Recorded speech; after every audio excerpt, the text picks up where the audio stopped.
استغفر اللہ العظیم الذی لا الہ الا هو الحی القیوم واتوب الیہ۔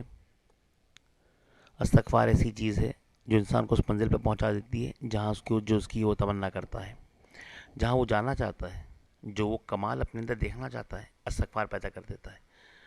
ہمیں یہ تو پتہ ہے کہ حبیب جس کے بارے میں جو بات کہتے ہیں وہ پوری ہو جاتی ہے۔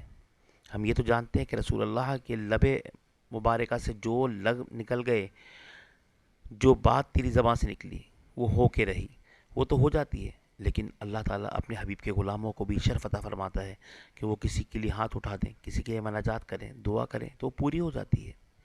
اس کا راز کیا ہے، اس کے اندر وہ خوبی کیا ہے، وہ کمال ہوتا کیسے پیدا ہے؟ تو دیکھیں ایک حدیث سنیں، پھر میں آپ کو سمجھاتا ہوں۔ حدیث میں آقا علیہ السلام فرماتے ہیں کہ جب اللہ کا بندہ حج فرماتا ہے تو اللہ تعالیٰ اسے اس طرح سے پاک کرتا ہے جیسے وہ ابھی ماں کے پیٹ سے پیدا ہوا ہے۔ جب اللہ تعالیٰ اپنے بندے کو اس طرح پاک کرتا ہے کہ وہ ماں کے پیٹ سے پیدا ہوا ہے، تو ماں کے پیٹ کی مثال کیوں دی؟ کیونکہ جب بچہ پیدا ہوتا ہے نا تو اس کے اوپر کوئی گناہوں کا بار نہیں ہوتا۔ اور صوفیہ فرماتے ہیں کہ بچوں میں 10 عادتیں ایسی ہوتی ہیں کہ اگر وہ بندہ اپنے اندر پیدا کر لے تو اللہ کا ولی ہو جائے، اللہ کا دوست بن جائے۔ تو بچہ وہ 10 فطرتیں، وہ عادتیں، وہ خصلتیں فطرت میں لے کر پیدا ہوتا ہے۔ اور ماں کے پیٹ سے پیدا ہونے والے بچے بار کوئی نہیں ہوتا گناہوں کا، وہ تو کثافت ہم آہستہ آہستہ بدعمالیوں سے ڈالتے ہیں۔ دل میں پھر ایک دبہ لگتا ہے، پھر ایک دبہ لگتا ہے، پھر ایک دبہ لگتا ہے، اس طرح سے دلوں میں دھبے لگتے رہتے ہیں، اور جو ہے ہمارے دل پورا کثیف ہو جاتا ہے، کالا پڑ جاتا ہے۔ لیکن استغفار کیا کرتا ہے؟ استغفار اس کے قلب کو دھوتا ہے، صاف کرتا ہے، اس کے زنگ کو دور کر دیتا ہے۔ استغفار وہ دوا ہے جو قلب کے زنگ کو دور کرتی ہے۔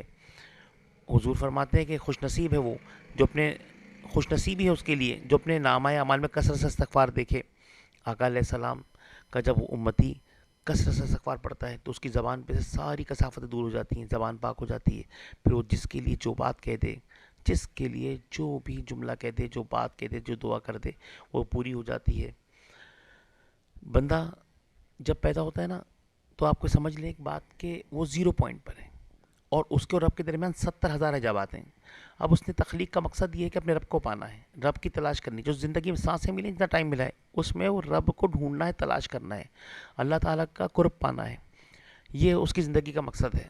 لیکن ہم جب گناہ کرتے ہیں نا تو زیرو سے نیچے چلے جاتے ہیں، اور گر جاتے ہیں، اور پیچھے ہو جاتے ہیں، اور پیچھے ہو جاتے ہیں، یعنی اپنے بیسک پوائنٹ سے، اوریجن پوائنٹ سے جہاں ہم پیدا ہوئے تھے وہاں سے بھی دور ہونے لگتے ہیں۔ جب وہاں سے دور ہو جاتے ہیں تو وہ فاصلہ بڑھنے لگتا ہے۔ اب جب فاصلہ بڑھنے لگتا ہے تو پھر مصیبتیں آتی ہیں، پریشانیاں آتی ہیں، تکلیف آتی ہے، مصائب آتے ہیں، اور دعاؤں کا جو ہے قبولیت بھی ختم ہونے لگتی ہے، دعا قبول نہیں ہو رہے ہوتے۔ اب ان مشکلات میں، ان پریشانیوں میں آدمی بڑا پریشان ہوتا ہے۔ اس وقت یہ استغفار یہ کام کرتے ہیں کہ جتنا فاصلہ اس نے گناہ کر کے رب اور اپنے درمیان پیدا کیا تھا اپنی پیدائش کے دن سے لے کر آج تک میں، وہ سارا کا سارا استغفار مٹا دیتے ہیں۔ استغفار اس فاصلے کو مٹا دیتے ہیں، اور جب وہ فاصلہ مٹ جاتا ہے تو بندہ پھر اسی مقام پر آ جاتا ہے جہاں پر وہ کوئی بات کسی کے لیے بھی کہتے تو پوری ہو جاتی ہے۔